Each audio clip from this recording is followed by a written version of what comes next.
Hi, I'm Old Sneelock. Welcome to another episode of Old Sneelock's Workshop.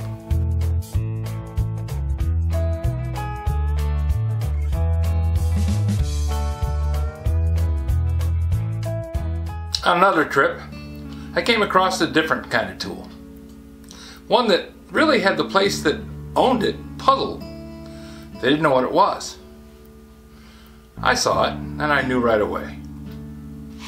This was sitting on a shelf. It's been varnished, so somebody thought it was valuable, but they didn't know how to use it. How could I tell they didn't know how to use it? Well, that was actually pretty simple. This part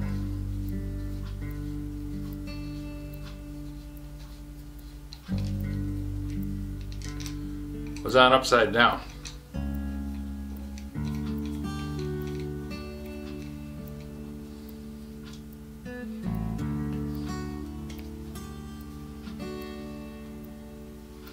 I know the name of this thing, and I probably could just make it real quick and simple and tell you what it was.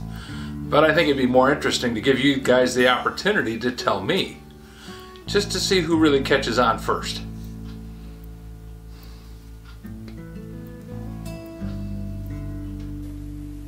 This is a two-man felling saw. And if you have one of these in your pocket, you're all set. This little jaw opening right here, you want to set that so it just goes over the teeth.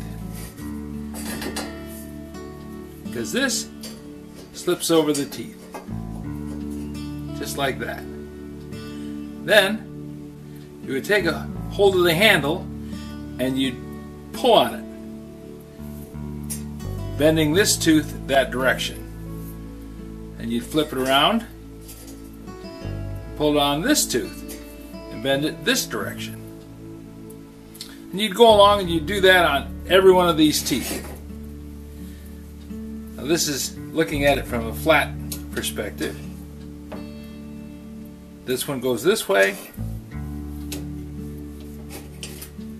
This one goes the other.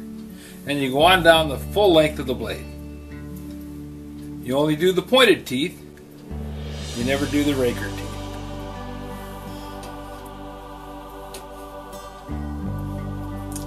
Bend, bend, bend, and so on down the blade. Well, that's the nice part about it, is this thing is pretty small and easy to carry.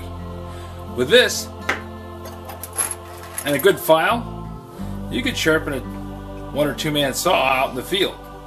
Now, it's always better to have a nice saw vise to work from, but if you can get somebody to hold it or else pinch it into a split end on a log, you can use that as an impromptu vise to sharpen your saw blade. And this would be the last step you would do. I have a fancier version of that. This is a mechanical device. It uses a pair of plier handles to clamp the blade in between the anvil and the ram.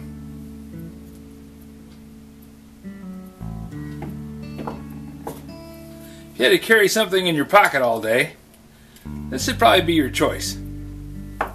This guy gets a little heavy. And it's nothing compared to the one that's actually built for doing a saw blade of this size. This is a big honker. It weighs about 8 pounds, and I don't think you'd want to carry that around very often.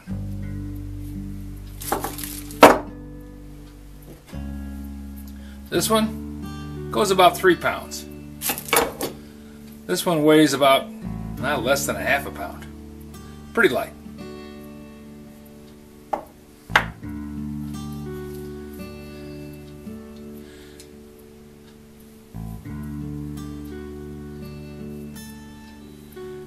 The notches in this adjustable piece are different depths.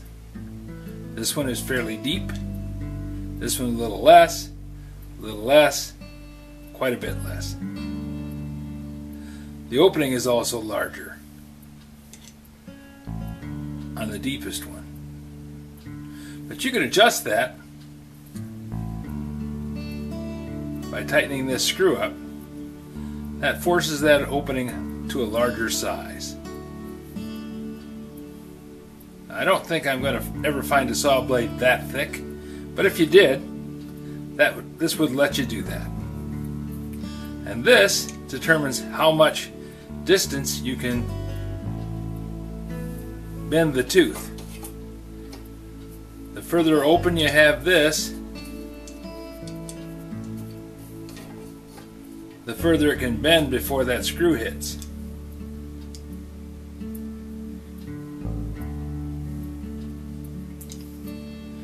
It's actually a pretty good design, lightweight, and easily used. But it does require some skill.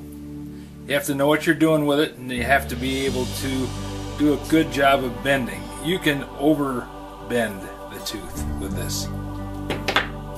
This, once you set it, it's always going to do the same thing every time.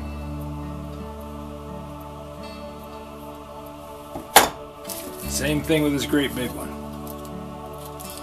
It's always going to move that ram the same distance and bend the tooth the same. This one, you can grab onto that. If you're not careful, you can bend that tooth too far.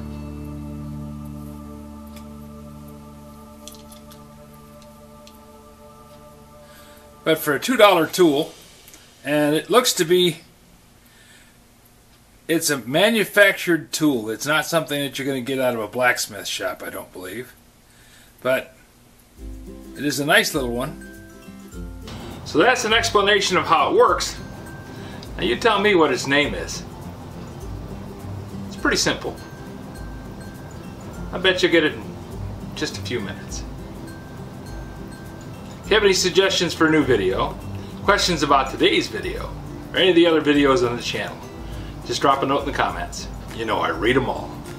Thanks for watching.